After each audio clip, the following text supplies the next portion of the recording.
Well, hey guys, good morning. Got a few things here I want to go through, and let's get situated here. All right, Springfield Armory RO, bone stock. This gun has had nothing done to it, and let's go ahead and give you a looky-loo in there. There's nothing in there. Okay, all right. So we're totally empty. All right. Ain't got nothing in there. Everything's cool. Alright. Alright. So what we want to do is we take the slide off. And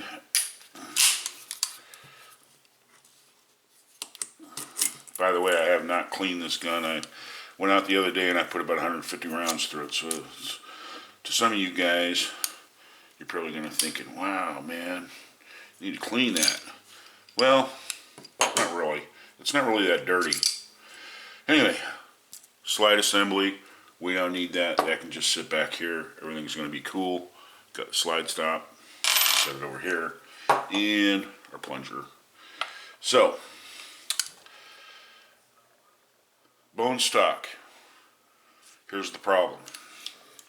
As you can see with my trigger finger, okay, if I get my wrist in line with the pistol, my trigger finger, it'll rest right on the edge of the trigger, okay? And when I go ahead and make a shot, okay, and the hammer falls, during that motion there, I have a tendency to push to the left by pulling the trigger. And the reason why that is because this is a long trigger. You don't want a long, well, if you got short, stubby fingers, you don't want a long trigger, you want a short trigger. So what we're going to do today is I ordered a Harrison Design hardball service trigger, and we're going to throw that in there. This should be a drop-in part, so we'll see. And if I start having trouble, I'll probably end up stopping the video and having to deal with that. So first thing first, if you never had a 1911 apart, the way the whole thing is going to come apart is the first step is to knock that little pin out. So what we're going to do is we're going to get our little brass punches out. I hope this isn't boring to you guys. Those of you who've never done a 45 or, taken a 45 apart. Pretty simple procedure. Nothing really all that complicated about it. Right size punch. Put her in there. Matter of fact,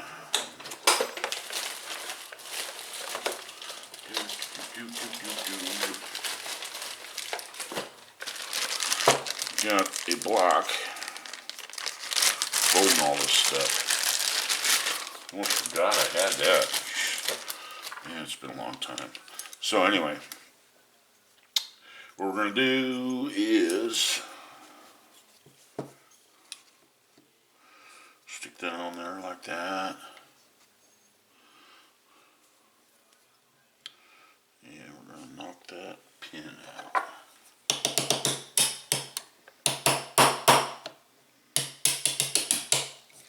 Alright, once the pin comes out, then the mainspring comes out. You just pull that out, just like that, and then the mainspring comes out. And that'll have everything for your mainspring. Alright? Then the next thing you need to do is you need to take your safety out. Pretty simple. You go about halfway in between engaged, like if it's engaged all the way, you go about halfway in between it being engaged in. Then you just go ahead and push on it, wiggle it around a little bit, and then she comes out. Just like that. There's your beaver tail grip safety. That's the detent and the plunger spring that goes in the tube on the side, right there. You see a little tube there. Alright. Excuse me about the lighting. Okay, now what you have is you have your little 3-fingered spring that comes out. Now you have your hammer. Pin that comes out. All right, your hammer comes out. All right, and the next step is we're going to remove the sear. This is the sear right here, and this is the disconnector. All right, and that's the back of the stirrup for the trigger. As you can see, I push on the trigger and it moves back and forth. Okay, so we're going to want to take this little pin out, just like that. All right, pull that out, and then you just dump it out in your hand, and then so you got your disconnector and your sear. There's your disconnector and your sear. All right. So the next step is to get the trigger out. Now this part requires you to have the right size screwdriver. All right. And I got me a little kit here. It's got all kinds of sorted slotted screwdrivers. And let's find one that fits it exactly right there. Yep, that's the one. We're going to take our little stubby, and the way you get the magazine ejection button out, how you do that, alright, is you press in on it like that, and then you take and you turn that about a half a turn, and then it'll lock. Okay, and then it should come right out. It's gonna make a liar out of me. There you go. All right, now that came out. So that's your that's your magazine catch. All right. Now the trigger just comes right out the back, just like that. And there's your trigger. So what we're gonna do is we're gonna take this trigger and put it in there. Now hopefully I don't have to do too much monkeying around with this, and this works just fine, but we're going to stick her in there and see how this works. Let's see if we got any binding here. We got a little bit of binding here. Alright. Okay, I'll be right back.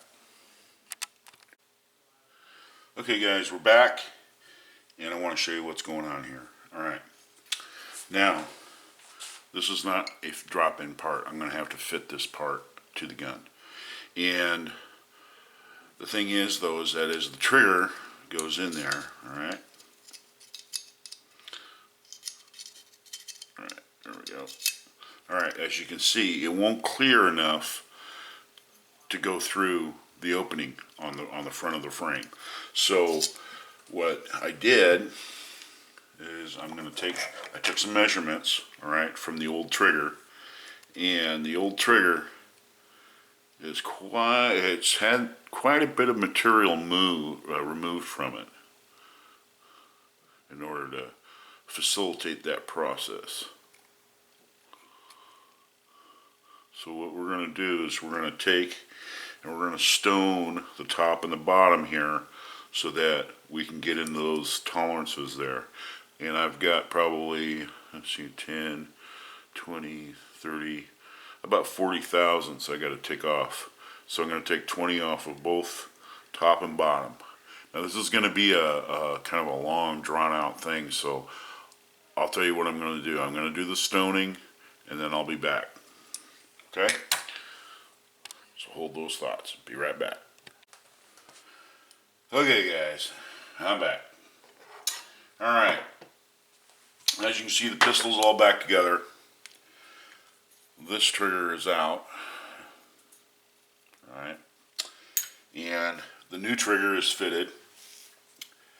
And like I said, it's quite a bit shorter. I get my full finger in there. You see that? That's very important. And the over travel, I had to stone a little piece back here because this trigger is not drilled on the front so that the screw goes through the front. The screw is actually behind all this. It's hidden back behind, and what you have to do is you have to adjust that, okay, and get that one in there, so where I had to take this apart and put it back together, take it apart, put it back together, take it apart, put it back together. And once I got it all back together, I thought, now I gotta show my I gotta show my fan base here how to put this thing back together. You know, all you really gotta do is just do what I did in reverse when I took it apart. It's really easy. I mean, the last thing that goes in is the pin. And there's a little trick that you got to do when you get the plunger tube in there. You got to push on that and get the safety in there. You know, safety works. Everything works. You know, beaver tail grip safety works. But yeah, anyway, once I got it fitted, as you can see, okay, I don't have anything in the chamber. There's nothing in the chamber. Okay, there we go. That's what you want. No movement. You don't want any rearward movement past the point that the hammer falls. That's it. So we're in there, and that fits me perfect. That's really got a nice feel to it too. I like that. It's better than this one. You know, there's serrations there. I've never really been a big fan of serrated triggers. On 1911s. I don't mind them so much on a you know, a revolver. But yeah, just to give you the kind of long and short of it. Okay, I took the old trigger and I did some, you know, comparison to the new trigger. And the way that you fit these, first of all, you want to make sure you got the width right. Okay, you got the width for the stirrup to go through there.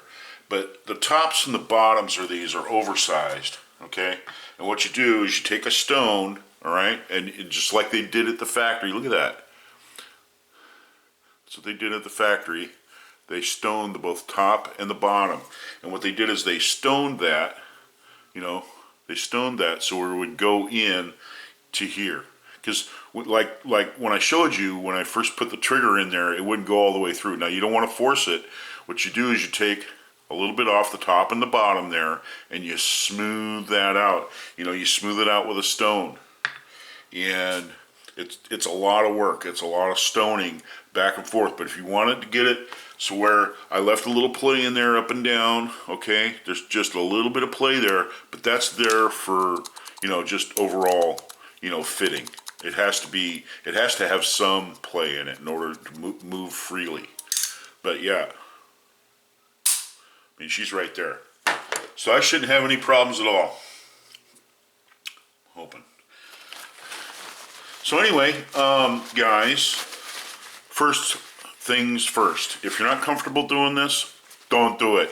It's not rocket science, guys. I'm telling you, it's not rocket science. It's just taking it apart, putting it back together, taking it back apart, putting it back together, and don't force anything to go together.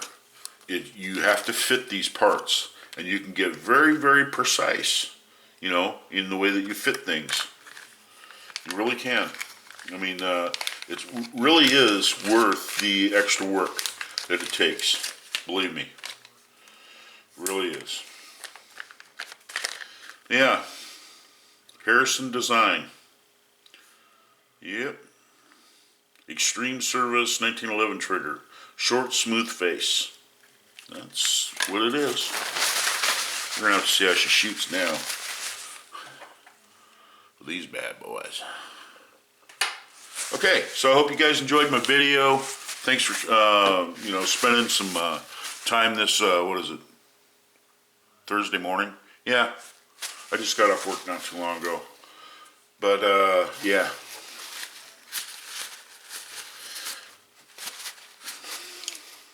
Yeah, she's right there. Man, it's a decent trigger for a factory job, I'll tell you that. So anyway, guys, we'll see you in the next video. Like I said, if you're not comfortable with doing this, take it to a gunsmith, have him do it, okay? I look at it this way. if you take the gun apart, okay, have a diagram, do like I said, even play the video in reverse. I mean, it's that easy. You got to line up the pins, to go through the sear and the disconnector, and then you got to line up the pin for the hammer, and it just takes a couple of times taking these apart, but it's very easy. John Browning, man, he was a genius. He was an absolute genius. So anyway, that's it. I'll catch you guys later and see you in the next video.